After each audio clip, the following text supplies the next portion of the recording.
Hello, ladies and gentlemen. Welcome back to the Zombie Train. This is episode 266, and I am your host, Ellis, otherwise known as Train Man.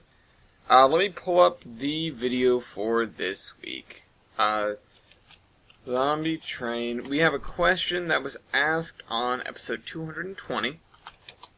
So we had a little gap in the questions there when we were receiving them, and then, yeah. Okay, so question 1 was, did you rebuild the T1 for speed even though it wasn't reliable? Sorry, Johnson. So, I'll cut it there because that's, well, he says, and did you rebuild in duplexes except for the Big Boy and Challenger? First of all, those aren't duplexes, those are Malays. But, duplex is anything with a rigid frame, and it's good that we can talk about this now because it's a nice break for me having to go through archives and stuff like that, figure out where everything was. This is something I remember rather vividly. And it was right as we were getting into the swing of things with the Zombie Train. We were doing a lot of restorations, but it was at a point in time when it didn't feel like the restorations were going to keep pace with the amount of motive power we needed. And because of that, we were petitioning the military to give us extra supplies and people to start an operation to build locomotives from scratch. And part of that did involve recovering a whole bunch of documents and blueprints, most of which were either Baldwin or Pensy, depending on where we were getting them. And we started looking over some plans, because we had acquired them just during a raid of the old, well, what's left of Eddystone and the shops in Juniata, the Juniata shops in Altoona. So we were looking at everything, and we started to think about what we would do to sort of prove ourselves, because the question we were getting asked at this point was, A, is it worth it? B, are you, capable? Are we capable of building locomotives properly? Can we do that from scratch? And it's like, well, we built all these, we rebuilt all of these engines. You don't think we can do them from scratch? And it was like, well, it's sort of a horse of a different color. I got kind of wishy-washy answers and was sort of like, all right, we just gotta roll with it. We gotta use the limited resources that we have for these projects and divert a little bit to show that we could build a locomotive that would be feasible. And so at this point we decided to go all out, and we had a little bit of scope creep, or a lot bit of scope creep. Because originally we were looking at something that could haul, pretty much what's basically would be an executive train for us, and that's what it was. Something that wasn't the Zeppelin to get us around, that didn't have to rely on helium and gasoline, which, both difficult to come by. Or diesel, I guess. So we decided, we sort of were going through blueprints, and we came upon the T1's blueprints, and sort of figured, well, what could we do with this? What could we do to make it, the engine that we need? Because we knew we needed something with power. We didn't want to have something that we had to deal with hills. A Northern was really our bet, but we didn't have blueprints for a Northern because of where we were getting blueprints. And not to say that Baldwin didn't build any Northerns, because they built plenty, but those aren't the blueprints that we had. And running another raid into Philadelphia or the outlying area really wasn't something that was feasible at this point in time. So we started toying with it. And we started thinking about, is there a way that we could have the duplex drive have some sort of interlink mechanism, gears so that they run together? And we tossed around that idea a little bit. We were looking at valve gear, where it would really just have one set of valve gear, but it would still have 4 cylinders.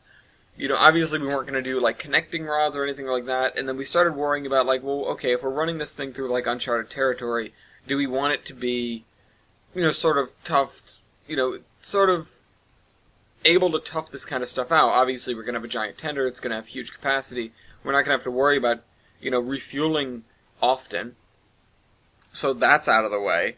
We can do some lateral motion to help with tighter corners on the thing because, it's still going to have the wheelbase of a Northern and then a little bit, plus a little bit. So, yeah, let's be careful with it. Let's not just, jump into, just building a duplex. And so we ended up coming up with this armored duplex design, which is really just all we ended up calling it. We didn't give it a designation after that. It was the engine. And it was the engine, and we started nicknaming it the Big Engine as well, which was the S1's nickname. And we did end up going with this weird sort of interlink gear, which would, if need be, bind the two sets of drivers together between the second and third axle. Second and third driving axle. We had, it was effectively a gear with a clutch, or a gear that could fit into position. And so we ended up kind of going above, again, the scope of what we originally wanted to build, but it ended up being an amalgamation of, beyond all of the things that the Penske had originally planned for their duplexes. The Poppet B valve gear, the more reliable Poppet valve gear, the anti-slip devices that were fitted on the Q2s, cab signals, radios, the whole 9 yards with almost like a technology suite in the cab, because plenty of room in there for a couple of people or even a few people. It's a big engine. And, furthermore, having, some bells and whistles that the T1s didn't have. Having a mechanical ringer, having a high-powered antenna, having a dynamo which could produce more power than you really need for a locomotive, even with the equipment that we were putting on it. A dynamo that could be geared effectively. That would, then produce, like I said, more than you'd need. And,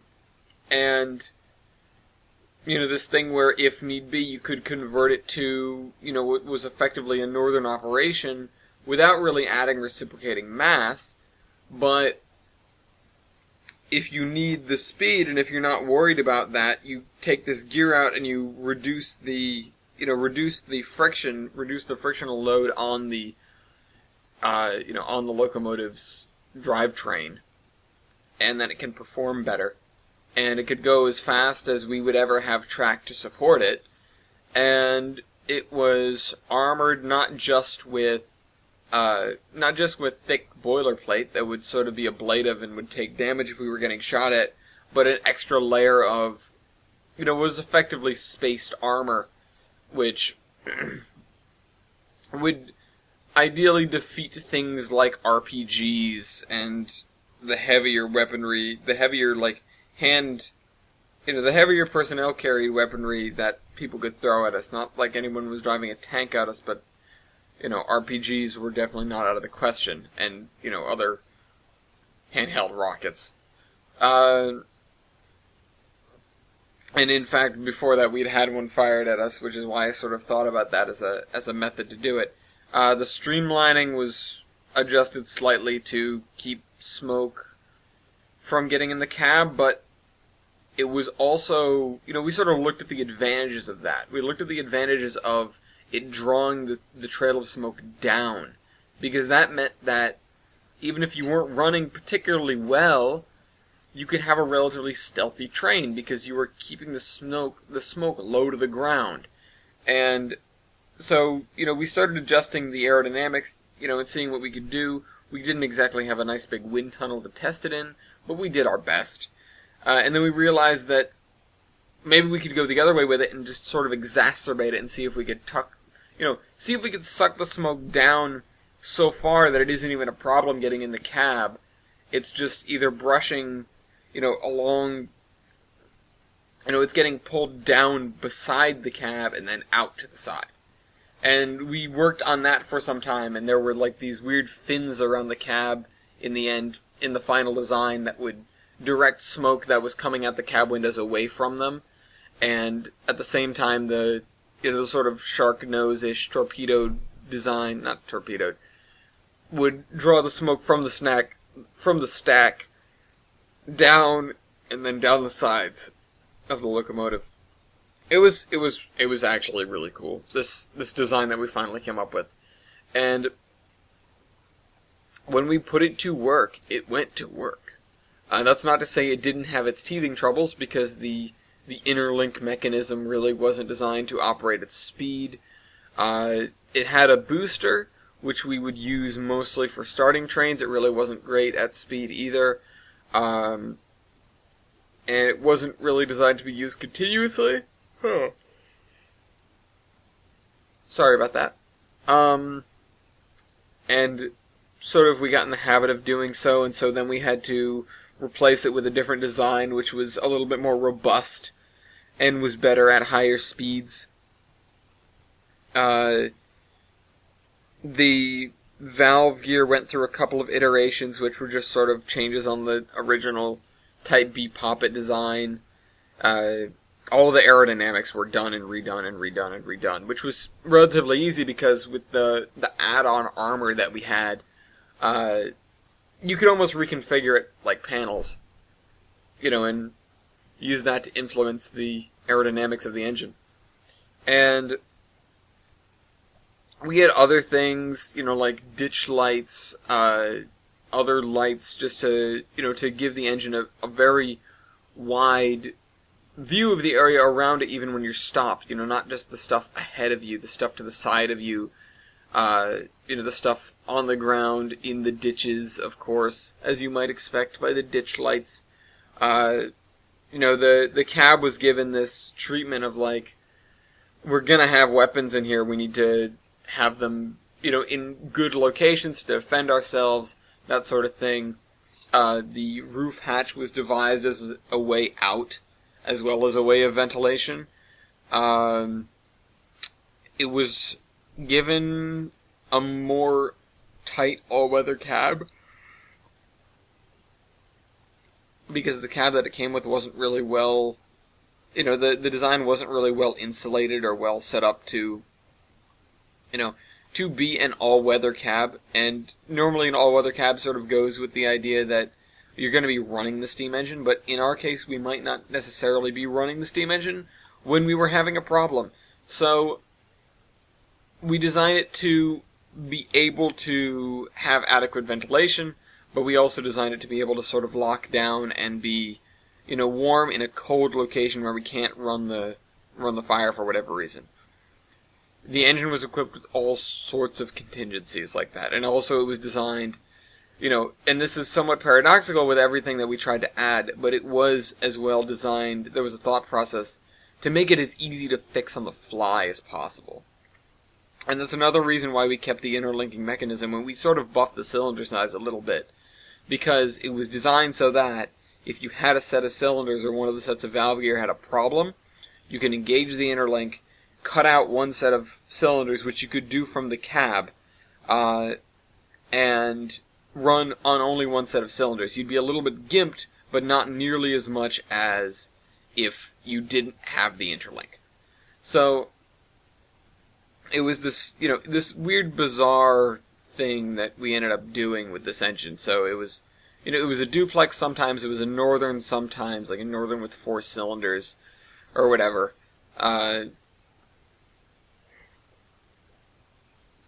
Because you could cut off one set of cylinders, it meant that we actually did have 2 independent throttles, which meant that the mounting for that was very weird. And driving it was even weirder, though you could lock them together.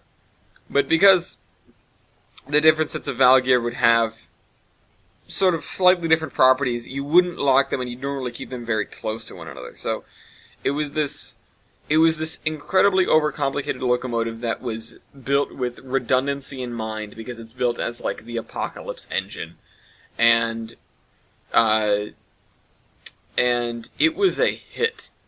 We took that thing immediately coast to coast, showed it off, ran it all up and down the Pacific coast, for like Navy officials and whatnot, and they were like, well, you guys really can do this, can't you? You have some good ideas. We didn't mention the issues that it encountered getting there, but all in all, those were rectifiable.